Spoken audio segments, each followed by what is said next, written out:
네, 지난 시간에 우리 레콘키스타죠. 스페인이 영토를 수복하는 고기까지 했고요.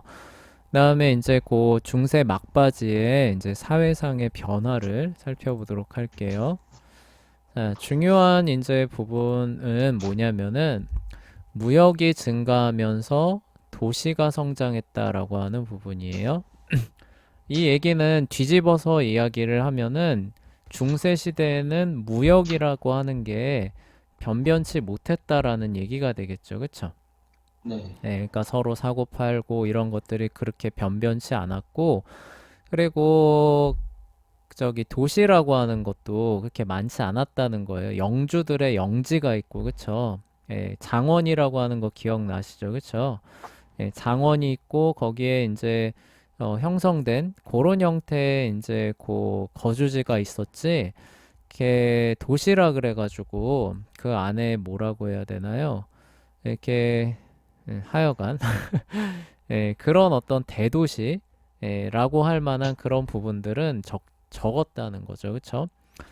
네, 그래서 도시라고 하는 게 기본적으로 그 모든 것들을 다 갖춘 그런 삶의 장소가 아니잖아요. 예를 들어서 우리 지금, 여러분도 어쨌든 지금 다 도시에 살고 있죠. 그쵸?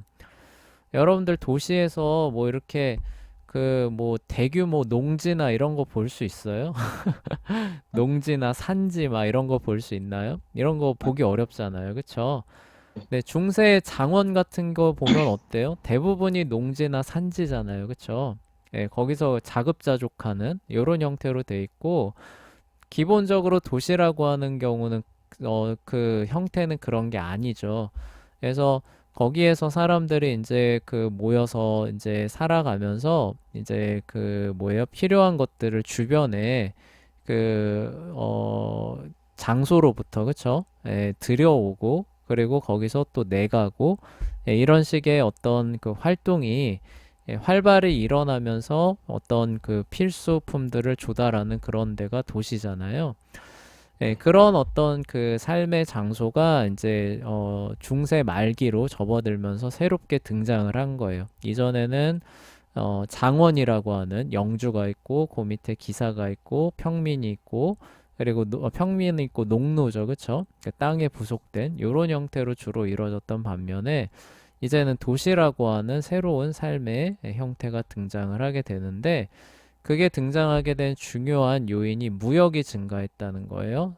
상품을 서로 사고 파는데 이제는 뭐 해외로도 내다 팔고 이런 부분이 크게 중요한 요인이 됐는데 무역의 증가는 그러면 왜 갑자기 중세 말기에 찾아왔느냐라고 하냐면 지난 시간에도 얘기했었지만 십자군 전쟁을 통해서 기존에 그 농노로 살아가던 사람들이 어때요?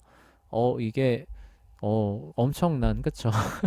네. 문명 수준을 갖고 있구나. 저기 아랍권, 무슬림권들이 이제 이렇게 하게 되면서 저기 있는 물품을 나도 좀 어떻게든 얻어서 나도 좀 더 편안한 사람다운 삶을 살고 싶다라고 하는 그런 어떤 열망이 그런 무역에 대한 수요를 일으킨 거고 무역에 대한 수요가 도시를 성장시키게 되는 원동력으로 같이 작용을 하면서 그러면 예를 들어 도시가 성장을 한다. 지금도 그렇잖아요. 도시가에 서울은 지금도 사람이 막 많죠. 그쵸? 엄청 많아요. 근데 그 인구가 잘 생각해 보면 다 어디서 온 거예요? 시골에서 올라온 거잖아요. 그쵸? 그래서 네. 지금은 저기 뭐예요? 저 밑에 쪽에 원래 그 시골에 살던 인구들이 다 도시로 빠져나가가지고 지금 거기에는 그 할머니들 밖에 안 사는 그런 곳으로 바뀌었잖아요. 그쵸? 네, 그런 네. 것처럼 여기도 마찬가지인 거예요. 도시가 이렇게 급격하게 성장을 한다라는 얘기는 뭐냐면은 기존의 장원에 속해 있었던 그 농노들 평민들이 대거 어디로 몰려왔다는 거예요? 도시로 몰려왔다는 뜻이 되는 거예요. 아, 네. 예, 그러니까 그런 식의 변화가 이렇게 차례로 연쇄적으로 맞물려서 일어나게 됐던 겁니다. 그렇게 되면서 중세의 그 봉건 제도가 이제 붕괴하게 되고 봉건 제도를 대체하는 새로운 사회 질서가 나타나는데 그게 바로 다음 시간부터 배울 다음 단원이죠. 다음 단원부터 배울 이제 민족과 국가 중심의 사회가 이제 등장을 하게 돼요. 그게 바로 우리가 근대세 사회, 근대세계라고 얘기를 하게 되는 거죠. 네. 자, 그래서 십자군 전쟁이 역사적으로 중요한 의의를 갖습니다. 그래서 십자군 전쟁은 이탈리아의 베네치아, 제노바, 피사를 무역의 중심 도시로 만들어 주는데요. 이 이유는 뭐냐면요. 이탈리아라고 하는 위치 때문에 사실 그래요. 네. 이탈리아가 여기 이렇게 지중해 장화처럼 이렇게 있죠. 그쵸? 그리고 네. 이쪽으로 해서 여기가 그 발칸반도 이렇게 있고, 발칸반도 넘어 이렇게 그 아나톨리아 터키가 있잖아요. 네. 그래서 여기 이제 특히 이제 그 중세 시대에 이제 그 주요 교역품 중에 하나가 이제 향신료, 후추, 후추도 향신료에 들어갈 수 있죠. 이런 것들이, 그다음에 비단도 있어요. 비단, 도자기, 그다음에 뭐 양탄자, 이런 것들. 이런 것들을 이제 뭐예요? 십자군 원정을 가면서 여기 사람들이 이렇게 사는 것들을 보면서 이제 유럽이죠. 유럽에서 이런 것들을 향한 수요가 확 올라가는 거예요. 근데 문제는 이걸 어떻게 들여오느냐죠. 그쵸? 네. 이걸 들여오려면 뭐예요? 이 아랍권을 통해서, 무슬림권을 통해서 이제 들여와야 되는데, 여기가 이제 다 그 무슬림이 장악한 지역이잖아요. 그러니까 이게 그 나중에 이제 여기 그 이슬람권에서 이 그 교역료를 이제 끊어버린다고 그 위협을 하게 돼요. 그래서 얘네들이 안 되겠다라고 해서 아프리카를 돌아가는 이제 그 항로를 개발하면서 우리가 흔히 말하는 대항해 시대라고 하는 게 열리는 거거든요. 그러면 그 전에는 어떻게 했느냐? 그 아랍의 그 낙타 상인 이런 거 들어보셨죠? 그쵸? 예, 그런 네. 상인들이 사막을 횡단하면서 중국이나 인도네시아, 인도 이런 데를 거쳐가지고 이런 것들을 쭉 갖고 오는 거예요. 갖고 네. 어디로 오느냐? 주요 큰 항구 도시인 여기에 이제 알렉산드리아라고 하는 데가 있어요. 네. 네, 이런데 그 다음에 터키 쪽에 또 이스탄불인가? 원래 콘스탄티노플이었던 요런 항구가 있거든요. 네. 네, 요런 항구로 이제 그 대상들이 이제 이렇게 가지고 오면은 여기에 이제 이렇게 배가 옵니다. 배가. 아, 네. 네, 배가 여기로 이렇게 찾아오는 거예요. 근데 그 기본적으로 중세 시대에는 그 무슬림 세력이 적국이잖아요. 그쵸? 네. 적국이어서 교역을 잘 이제 안 하려고 했었는데 이 이탈리아의 요 도시들 있잖아요. 특히 요 베네치아 같은 도시 있잖아요. 네. 베네치아 같은 도시들은 얘네들하고 그 적극적으로 교류하고 그, 어, 무역을 하는 그런 모습을 보여줘요. 그러니까 무슨 얘기냐면은 기독교 그 세력이기 때문에 그, 뭐라고 해야 되나? 이 이슬람권에다가 뭐, 이 원하는 어떤 뭐 병력을 파견해 준다던가 이런 건 절대 안 해요. 예, 네. 그런데 뭐냐면은 얘네들을 직접적으로 공격도 안 합니다. 아, 예, 네. 예, 그러면서 뭐예요? 유럽에 도움을 약간 간접적으로 주는 요런 포지션을 취하면서 적극적으로 여기 있는 물품들을 이제 가져오는 그런 그 역할을 하게 됐어요. 네. 그래서 이제 어디냐, 이 물품들이 주로 들어가는 그 루트가 알렉산드리아를 통해서 베네치아로 이렇게 옮겨졌던 거예요. 그리고 요 베네치아를 중심으로 해서 이제 어떻게 돼요? 전 유럽으로 이렇게 유통이 되는 유통망이 이렇게 형성이 됐던 거예요.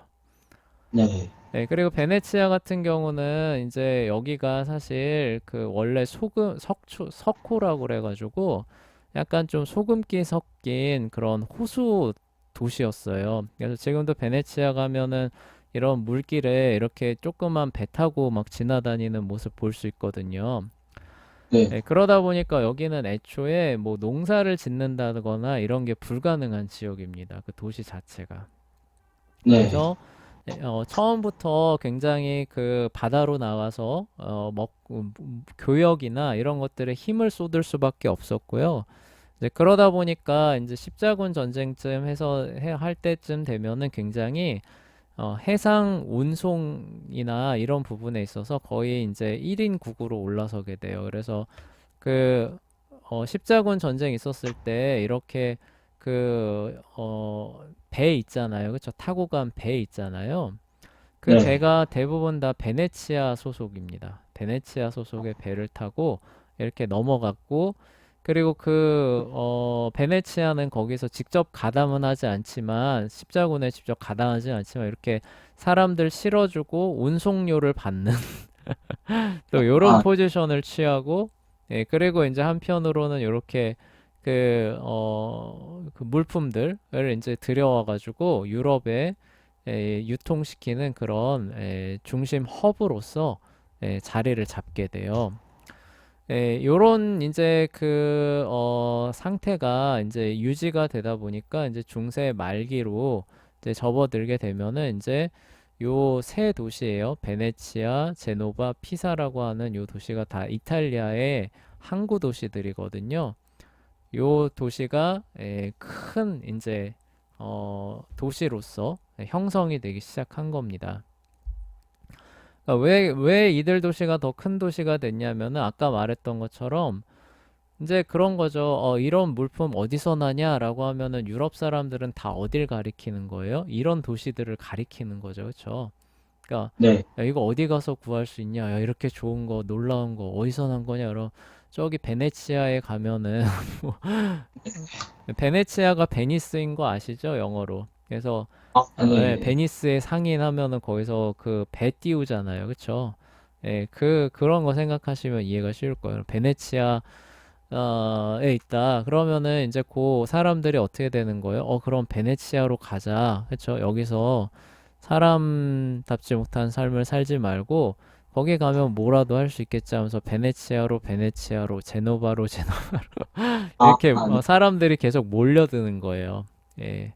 그러다 네. 보니까 여기는 어때요? 더 큰 대도시가 되겠죠. 그쵸? 예. 네. 그리고 이제 이제 장원들이죠. 봉건제도의 장원들은 어때요? 사람들이 점점점 빠져나가니까 이제 붕괴되겠죠. 그래서 원래 농노는 거주 이전에 자유가 없었잖아요. 그쵸? 네. 예, 그래서 그 주인의 허락 안 받고 다른 데 가면은 원래 어떻게 돼요? 처벌받는 거잖아요. 그쵸? 법으로 금지되었어요. 그쵸? 네. 예, 근데 요 말엽쯤 돼가지고는 너무나도 많은 이제 이주가 일어나다 보니까 이제 통제가 안 되는 겁니다. 법 아, 가지고는 통제가 안 되고, 그리고 또 하나 말할 게 있는 게 왕들도 그렇게 해서 대도시가 형성되고 새로운 도시가 형성되는 게 왕 입장에서는 더 좋았어요. 네. 왜냐면은 그렇게 해서 새로운 도시가 생겨나면은 여기엔 영주가 있어요, 없어요? 어, 좀, 없겠죠. 그러니까 거기를 자기의 직할령으로 그냥 둬버리면은 어떨까요? 왕 어, 입장에서는. 직할령으로 두면, 예. 거든. 왕의 소유예요. 거기 왕의 영지로 둬버립니다. 새로 생기는 그 도시들을. 네. 그러면 어때요? 왕의 어, 입장에서는 명지가 더 늘어나고 좀, 예, 영주들한테 손을 벌릴 필요가 있나요, 없나요? 좀, 없겠죠. 그렇죠. 그리고 네. 오히려 거기서 나오는 사람들을 갖고 군대를 편성해가지고 옆에 있는 영주들을 쳐가지고 그쵸. 네. 예, 오히려 더 땅 따먹게 할 수 있겠죠. 그러니까 왕 입장에서는 이런 식으로 대도시가 형성되고 새로운 도시가 형성되면서 그 장원이라고 하는 지방 영주들의 그런 영지들이 무너지는 게 오히려 왕한테는 이득이었기 때문에 원래대로 이제 그렇게 허락 안 받고 오면은 법으로 처벌해야 되는데 왕이 특별 사면령을 내려요. 네. 예, 그래서 마치 우리가 레위기에 보면은 죄 짓고 도망가면은 거기 보호해줘야 되는 도피성 설치하잖아요. 네. 그런 것처럼 요 신도시를 지정을 해서 여기는 묻지도 따지지도 않고 오면은 일 년 동안 보호해준다. 이런 법을, 그러니까 무조건 안 돌려보내고 1년 동안 보호를 해준다라고 하는 법도 통과시켜 버렸어요. 아, 네. 예, 이거 왕의 명령으로. 근데 문제는 뭐냐면은 거기서 1년이 지나면은 그 도시에 시민권이 새로 나오는 거예요. 네. 예, 그 도시에 속한 새로운 시민으로 정착을 하게 되는 권리가 새로 나오거든요. 예, 그러니까 이 얘기는 뭐예요? 거기 이제 목숨 걸고 탈출할 수도 있겠죠. 하여간 뭐가 됐든지 탈출을 해서 여기에 도착해 하면은 1년 동안 보호받고 1년 동안 보호받으면 그 시의 시민으로 정착하게 되는 거죠. 네. 그러니까 이런 소식이 알려지니까 어때요? 너도 나도 그런 도시로 또 몰려들겠죠. 그러면 네. 그 도시가 어떻게 돼요? 또 대도시가 되는 거예요. 네. 네, 그렇게 큰 대도시가 되면 왕 입장에선 어때요? 내가 직접 부릴 수 있는 그런 어떤 세력이 늘어나는 거죠. 그리고 그만큼 내 라이벌이 될 수 있는 영주들의 세력은 약화되는 거죠. 그러니까 그리고 세금도 직접 부과해서 내가 거둘 수 있는 거니까 왕 입장에선 진짜 꽉 먹고 알 먹기잖아요. 그래서 네. 이런 부분들을 적극적으로 권장을 하면서 법적으로 그런 혜택도 막 부과를 해줬었던 거예요. 그러다 아, 보니까 더 봉건 제도가 급격하게 무너지게 되고 이제 뭐예요? 왕을 중심으로 하는 하나의 민족 국가가 형성이 됐던 거죠. 네. 그런 흐름들이 이제 나오게 됩니다. 그래서 미리 조금 얘기를 한 거고요. 그래서 이렇게 십자군 전쟁을 보게 되면서 새로운 사상과 문물을 접한 이들이 동방과 최대한 많이 교역하기를 이제 바라게 되는 겁니다. 그래서 탁월한 항구 시설을 갖추고 있었던 이런 도시들은 그 이전 세대부터 아까 말했던 이유들대로 그런 어떤 선박 기술이나 항구 시설들 이런 것들이 애초에 대규모로 있었던 그런 도시예요. 그러니까 이제 말했던 것처럼 그쪽으로 물품이 몰려갔었던 것이고 사람들은 생각했을 때 거기 가면은 이걸 구할 수 있다. 그럼 거기 가면은 또 무슨 일자리가 있겠지 하면서 마치 우리나라에서 너 저기 뭐냐 도시 어디 가서 살래? 그러면 대부분 다 일단 1순위로 뭘 생각해요?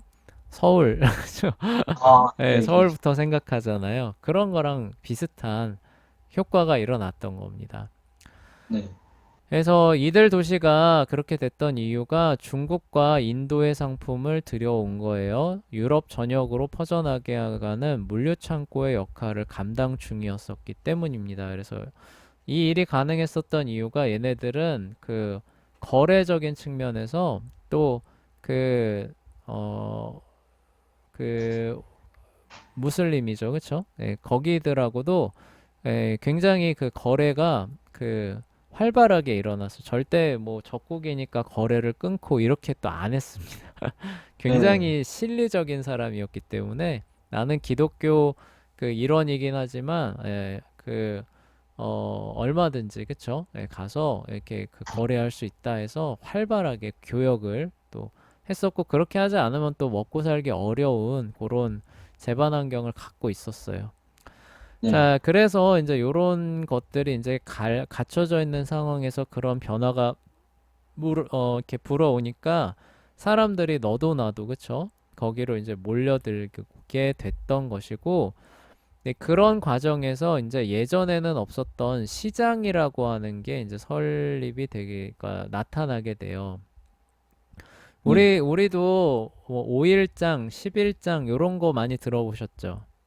네. 예, 얘기 많이 들어보셨죠? 여기는 상설 시장이 아니고 뭐예요? 5일이나 뭐 3일, 10일을 주기로 해서 사람들이 물건을 갖고 오죠. 그쵸? 예, 네. 그래서 거래량이 많지 않으니까 물물 교환을 하기도 하고 예전에는 근데 지금은 물론 화폐를 쓰죠. 이런 게 이제 장이라는 건데 어 이런 식의 대규모 도시나 무역의 거래가 크게 일기 전에는 대부분 다 이런 식으로 장이 열렸던 거예요. 네. 그러니까 여기 장원이 있고 여기 장원이 있으면은 1년에 한두 차례 정도 이제 어디에서 장이 열린다 그러면 장원에서 그쵸? 이렇게 물품들을 모아다가 이렇게 열리는 이런 형태였던 거예요. 그래서 장이 1년에 한두 차례 겨우 열리는 이제 요런 형태였는데, 아까 말했던 것처럼 대규모 도시가 형성이 되고, 그리고 이제 뭐예요? 그 무역량이 늘어나는 거죠. 물품의 취급량이나 종류나 개수나 이런 것들이 다양해지고, 그것들을 구하는 사람들이 많아지고 그 매일같이 있게 되니까 이런 식으로는 그렇게 감당이 안 되는 거예요. 1년에 한두 번씩 가지고는 감당이 안 되니까 그런 대규모 도시에는 시장이라고 하는 상설 시장이라고 하는 게 이제 처음 열리게 됐던 겁니다. 네. 우리 입장에서는 굉장히 생소하죠, 그쵸? 네. 여러분들 필요한 거 있으면 어때요, 오늘이라도? 뭐, 시키면 되죠. 마트 가면 열어 있잖아요, 그쵸? 이 네. 핸드폰 매일 영업하잖아요. 이게 시장이잖아요, 그쵸? 그쵸. 옛날에는 그렇게 그 무역량이나 이런 것들이 많지 않았을 때는 그렇게 못했다는 거예요. 아, 필요한 게 있으면 뭐예요? 1년이나 6개월을 기다리는 겁니다. 아, 그랬다가 거기서 구매를 해놓고 쌓아두고 쓰고 이랬던 건데, 이제는 네. 뭐예요?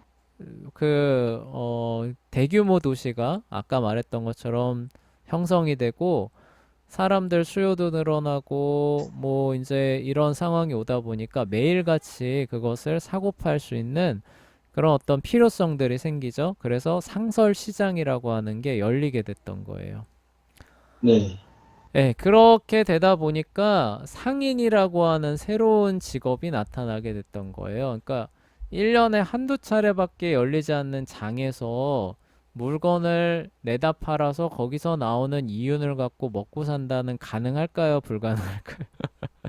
불가능하죠. 불가능하죠. 그쵸? 그러니까 어떤 물품을 취급하고 그것을 시장에다 내다 팔아서 이윤을 취해서 먹고 살아가는 상인이라고 하는 직업이 사실상 없었던 거예요, 중세 시대에는.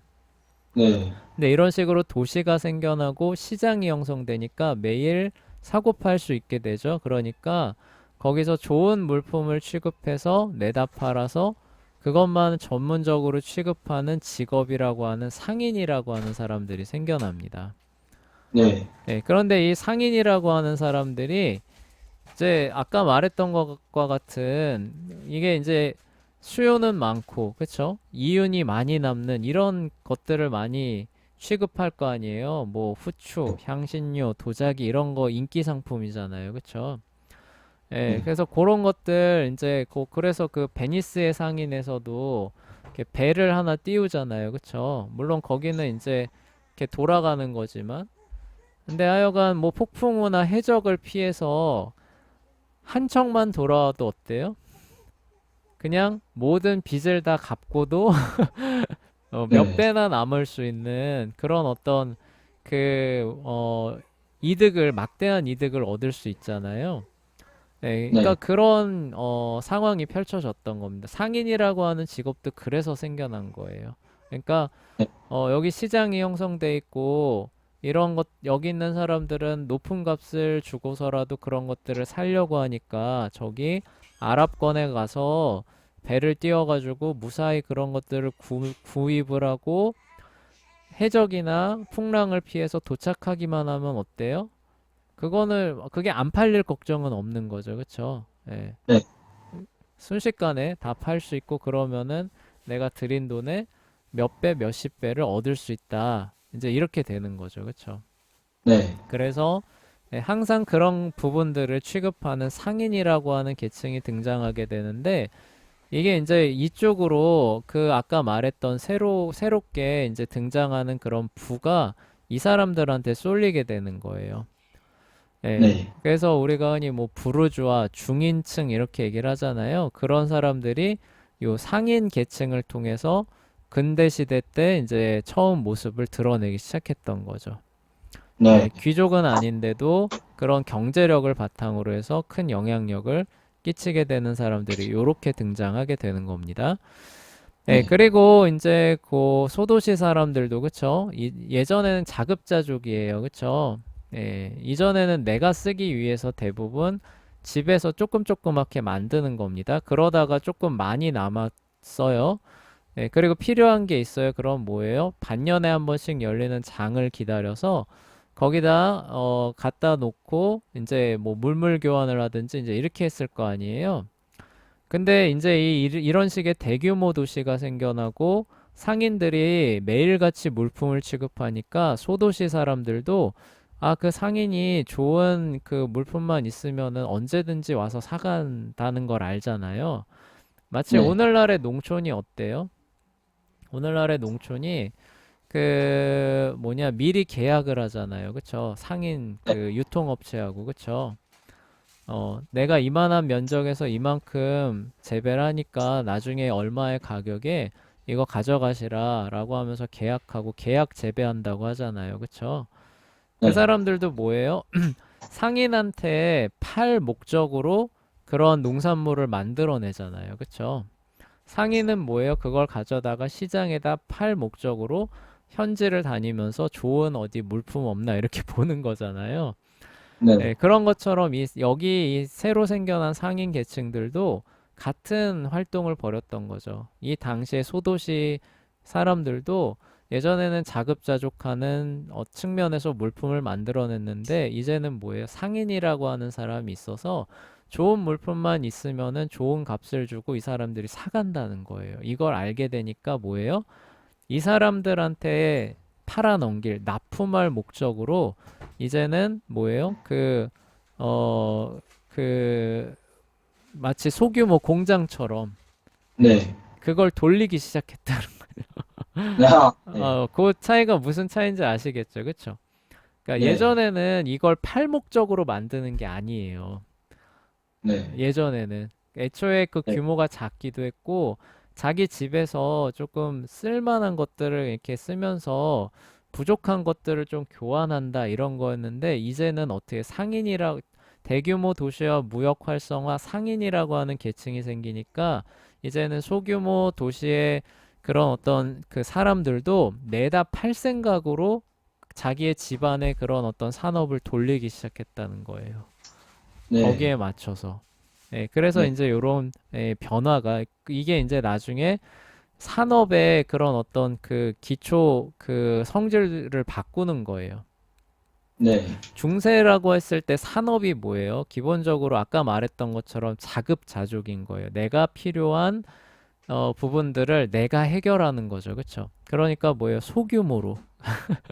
네, 그쵸? 효율성이 떨어지고 그쵸? 이렇게 됐죠. 그쵸? 근데 이게 아까 말했던 흐름이 쭉 진행되니까 뭐예요? 여기 있는 대도시의 사람들이 이만큼 원하고 있으니까 이렇게 가내 수공업 가지고 안 되겠다. 이제 뭐예요? 대량 생산. 그쵸? 그래서 공장을 만들고 공장에서 또 이제 그 필요한 일손이 필요하니까 어때요? 도시에 사람들 몰려 있으니까 거기서 저렴한 노동력을 얻어가지고 공장을 돌려서 대규모로 상품을 만들어내면 더 많이, 그쵸? 그러니까 산업이라고 하는 것 자체가 이제는 뭐예요? 내가 필요한 거 조금씩 만들어내서 먹고 살고가 아니라 뭐예요? 저기 있는 시장 계층이 이만큼 있으니까 저기에 맞춰서 물품을 이만큼 만들어내는 갖다 내다 팔 목적으로 산업이 돌아가는 걸로 바뀐다는 거예요. 네, 예, 이게 별거 아닌 것 같아도 엄청나게 큰 변화입니다. 네, 그러니까 이게 뭐냐면 물품이 그만큼 흔해진다는 뜻이에요. 네, 구하기도 쉬워지고 흔해지고 굉장히 풍부해진다는 뜻이거든요. 그러니까 산업 사회가 그렇게 돌아가면은. 네, 네. 그래서 이제 우리가 이렇게 물품이 흔한 겁니다. 선생님 할머니 때만 해도 옷을 직접 집에서 짜 입었던 거 알아요? 아니요, 선생님이 가끔 얘기했었죠. 네, 선생님 할머니 때만 해도 그 시골 가보면 배틀이 실제로 있었어요. 네, 예, 그래서 그 밤에 밤잠 안 주무시고 배틀에다가 열심히 천을 짜가지고 옷을 실제로 꼬매서 만드셨었던 거예요. 네, 그러다 보니까 옷이 거의 한 벌입니다. 네, 그리고 그러니까 구하기도 어려운 거예요, 옷을. 왜냐면 네, 다 자기가 만들었으니까, 그쵸? 네, 예, 그리고 설령 옷을 누가 판다고 해도 그렇게 품이 많이 들어가니까 옷값이 비싸잖아요, 그쵸? 네, 예. 그런데 지금 우리는 어때요? 아까 말했던 것처럼 내다 팔 거를 생각해서 옷이 필요한 사람들이 여기 있고 시장이 이만큼 형성돼 있으니까 옷 공장을 이렇게 만들어 가지고 돌려 가지고 대규모 생산해서 내다 팔면은 그쵸. 그럴 목적으로 지금 그 옷 공장들이 돌아가잖아요. 그쵸. 네. 그러니까 우리 옷 어때요? 옷장에 옷이, 그냥 아, 빼곡하게 네, 네, 쌓여 그쵸. 있어가지고 어떤 네, 옷이 있는지도 모르는 상태에서 옷 걱정도 네, 안 하고 살잖아요. 그쵸? 네, 사회가 그렇게 바뀌었다는 거예요. 네, 예, 무슨 얘기인지 알겠죠? 그러니까 이게 네, 무역, 그쵸? 무역, 도시, 시장의 형성이라고 하는 게 우리의 생활, 실생활 모습을 그렇게 바꿔놨다는 거예요. 네, 이걸 반대로 얘기를 해서 우리가 지금 이렇게 살아가는데 무역이 사라지고 도시가 후퇴하고 그래서 시장이 네. 다시 사라져서 뭐 5일장, 10일장 형태로 되돌아간다. 그러면은 어떻게 된다는 거예요? 우리가 누리고 있는 이런 것들도 다 사라진다는 거예요. 아, 네. 공장들도 다 점점 저기 축소될 거란 얘기고. 그럼 점점 물품 구하기 힘들어지고 값이 올라가는 이렇게 된다는 거죠. 아, 예, 네, 그래서 요거 별거 아닌 것 같은데 굉장히 영향력이 큰 거고 중요한 겁니다. 중세가 마무리될 때쯤 돼서 무역이 증가하면서 도시가 성장하고 시장이 형성됐다라고 하는 부분이 굉장히 그 역사적으로 의미가 큰 거예요. 네, 자, 그리고 이제 아까 말했던 것처럼 왕이 도시와 신흥 계층의 성장이라고 하는 게 자기한테 유익이 더 크다라고 생각해서 여러 면으로 측면 지원을 합니다. 그래서 그 도시에 이제 허가서를 이제 발행을 하는 거예요. 그러니까 무슨 허가냐? 그러면은 오직 왕에게만 충성을 하게 돼서 영주가 거기에 노터치 하게 되는 그런 특권이 주어지는 거예요. 예, 네. 그리고 이제 그 도시로 농노가 탈출해 오면 무조건 1년 동안 보호해 줍니다. 근데 문제는 뭐냐면 그 도시에서 1년 살면 시민권이 나와요. 아, 네, 예, 그러니까 그 도시의 합법적인 시민이 되게 해주는 그런 특별 법도 운영을 해주는 거예요. 그러니까 네, 여기 오면 뭐예요? 마치 우리나라 노비가 탈출했으면 걸리면 네, 잡혀가야 되는데 그 노비가 이제 평민 되는 거죠. 그쵸? 네. 예, 그리고 거기서 평민의 권한을 얻으면 뭐예요? 주변 영주들이 간섭할 수 있어요? 없어요? 없죠. 없는? 예, 그리고 네, 거기 가면은 그 동방에서 봤었던 그 멋진 물품들이 막 넘쳐나고 일자리도 많고 새로운 일자리도 많고 자, 이러면 사람들이 어떨까요? 아, 일자리도 많고. 예. 여기로 몰려들 수밖에 없겠죠. 네, 그쵸. 예. 내가 태어난 요 장원에서 계속 살아간다라고 하게 되면 어떤 삶밖에 없는 거예요? 영주를 위해서 계속, 그쵸? 예. 우리 예전에 한번 봤었잖아요. 그쵸? 네, 최대 어, 일, 일주일이죠. 그쵸? 네, 일주일까지였나? 예. 예. 아, 정확한 수치가 기억이 안 나는데 하여간 굉장히 많이 차출됐었잖아요. 그쵸? 예, 네, 굉장히 많이 차출당하고 그리고 그 영지의 자산은 또 대부분 영주 거여서 또 이용하려 그러면은 그 사용료 내라 그러고 그쵸? 아, 세금 거두고 그리고 또 저기 뭐냐 그 군사력으로 징발되고 그래서 저기 그 30살이죠. 30살 되면은 다 노인 돼가지고 예, 그런 어떤 토지에 예속된 예, 거의 노예와 가까운 그런 삶이 자기를 기다리고 있는데 이런 소식이 들린다고 한번 생각을 해보세요. 네, 이걸 여러분들이 좀 더 현실에 확 와닿게 그 비유를 들자면은 여러분들 앞에 네, 뭐 제가 이게 뭐 저기 광부를 비하하자는 건 아니에요. 예, 여러분들 앞에 저기 그 매일 그 갱도에 가가지고 그 석탄 캐가지고 이제 얼굴 까맣게 되고 콜록콜록콜록하게 되는 그런 삶이 하나 있고, 또 네. 하나는 여러분들이 대도시에 가가지고 저기 큰 사업을 벌여서 뭐 거의 뭐 저기 뭐 스티브 잡스나 네. 뭐 거의 이 정도 될 수 있는 길이 있다. 어, 여러분은 어떤 삶을 선택할 거냐라고 하면은 10중 당연히 8구는 예, 대도시죠. 도시로 갈 거 아니에요. 그쵸? 네. 예. 그러니까 이때도 비슷한 상황이 발생했다는 거죠. 그러니까 여기 있으면은 영주에 사실상 소모품 노예로서 이렇게 살다가 서른도 못 돼서 죽을 게 뻔하고, 예. 그런데 저 도시로 가면 어때요? 저 동방에 발전한 그 물품들을 누리면서 또 기회만 잘 잡으면 어때요? 상인 계층이 돼가지고 막대한, 그쵸? 부와 영향력을 얻을 수 있는 기회가 열려 있고, 그런 부분들을 왕이 또 자기한테 유익이 되니까 이렇게 저렇게 측면 지원하면서 보호해주는 저 도시가 있다더라. 여러분 어떨 것 같아요? 당연히 그쪽으로. 가겠죠. 그래서 북한 사람들이 그래서 목숨 걸고 탈출해가지고 대한민국으로 귀순하는 거잖아요. 그쵸? 네. 예, 비슷한 상황이 그래서 벌어졌다는 거예요. 그리고 네. 그렇게 되니까 거기 영주들의 영재는 텅텅 비게 되겠죠. 그쵸? 네. 예, 그러니까 이제 저기 봉건 제도가 이제 붕괴해가는 그런 상황으로 가게 되고, 이제 거기에 맞는 새로운 사회가 이제 태동을 하게 되는 거예요. 몰려온 사람들이죠, 그쵸? 네. 몰려온 사람들이 왕을 중심으로 하는 새로운 사회가 태동하는데, 그게 바로 근대주의, 그게 바로 근대 국가다. 이 얘기를 계속해서 반복해서 말씀드리는 거예요.